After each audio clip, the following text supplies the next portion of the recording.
Start. माणसाचे प्रश्न सोडविण्यासाठी विज्ञान व तंत्रज्ञान यांचा उपयोग व्हावा अशी धारणा होती.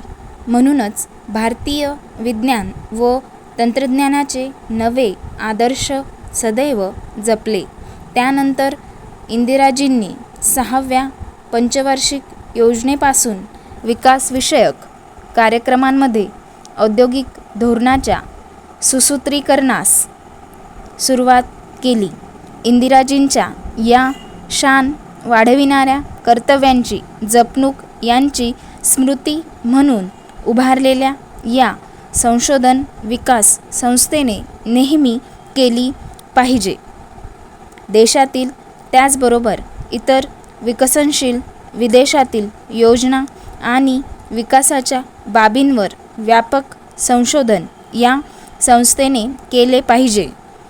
आपण साध्य केलेल्या गोष्टीवर लक्ष देऊन भविष्यातील आपल्या धोरणाला निश्चित आकार देण्यासाठी या संस्थेमार्फत आपल्याला महत्त्वाची भूमिका बजावायची आहे. आपल्यातील दोष व उणिवा शोधून काढून त्या सुधारण्यासाठी प्रसंगानुरूप बदलून नवीन व्यवहार कल्पना स्वीकारल्या पाहिजेत. या बदलामुळे नवीन आव्हाने उद्भवली तरी त्यांना सामोरे जाताना नव्या संधीही उपलब्ध होतील. इंदिराजीप्रमाणेच या संस्थेच्या सदस्यांनीही आपल्या संस्कृतीशी एकनिष्ठ राहून व त्या संदर्भातील प्रश्न निर्भयतेने मांडून नवनवीन कल्पना सदैव सतर्क राहून अंगीकारल्या पाहिजे. सर्वांनाच अभिमान वाटावा अशी भरीव प्रगती आपण स्वातंत्र्य प्राप्तीनंतर केली आहे. शेतीतील प्रगतीबद्दल मी या अगोदर बोललो आहे.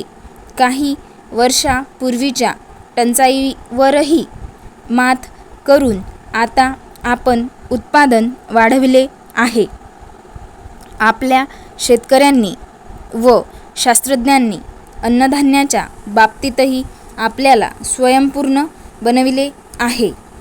प्रतिकूल हवामानाचा मात्र आपल्याला थोडाफार त्रास सहन करावा लागतो. औद्योगिक क्षेत्रातही आपण लक्षणीय प्रगती केली आहे. हे आधुनिक तंत्रज्ञानावर आधारित असे नवीन उद्योगधंदे आपण वाढविले पाहिजेत. हे उद्योगधंदे बहुतांशी स्वसामर्थ्यावर आपण उभारले आहेत. यावरून आपले जीवनमान हळूहळू उंचावत आहे हे दिसून येईल. पण त्याचबरोबर आपल्या गरजाही वाढल्या आहे. आपण आता बळकट, स्थिर व स्वयंनिर्भर झालो आहोत. जगामध्ये आम्ही स्वतःचे असे स्थान निर्माण केले आहे. समाप्त.